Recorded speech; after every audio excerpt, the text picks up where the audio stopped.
i brevet til Filipperne, der fortæller han, hvad hemmeligheden er.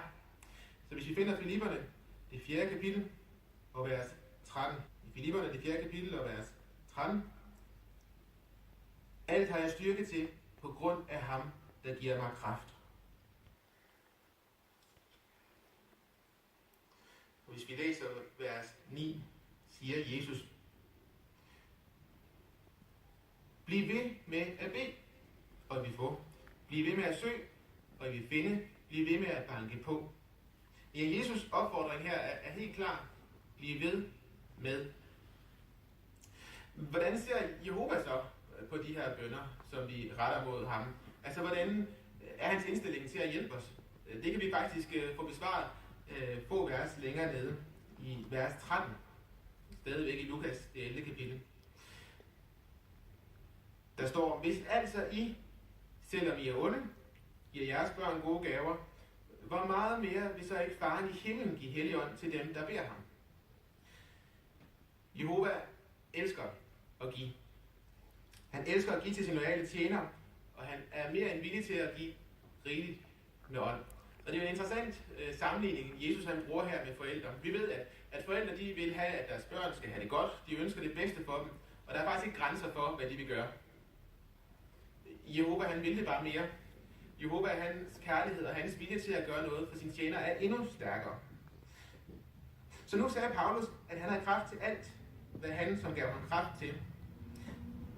Så hvad er det, du har brug for? Hvad er det, jeg har brug for? When I was young, I had an internal struggle. I was studying, but I was just doing it for my mom. Just like any typical kid, I didn't want to stand out or be different. I walked 10 minutes to school, 10 minutes to the Kingdom Hall, lived right in my territory. So it was like in a little bubble. So it's common to just bump into your classmates or people you know. I didn't know what their reaction would be. Sometimes you imagine people laughing at you. I was afraid of endangering the friendship. Because I was raised in a religiously divided household, I always knew I had a choice. But at the same time, I would feel bad if I didn't defend my faith and my conscience would bother me. So it was always a struggle. Like, I knew what the right thing to do was, but I didn't have the courage to do the right thing. I still clearly remember when I was 12, just one day out of the blue, I picked up a magazine on my own and read it from cover to cover for the first time. And that left a deep impression. It just touched my heart that day.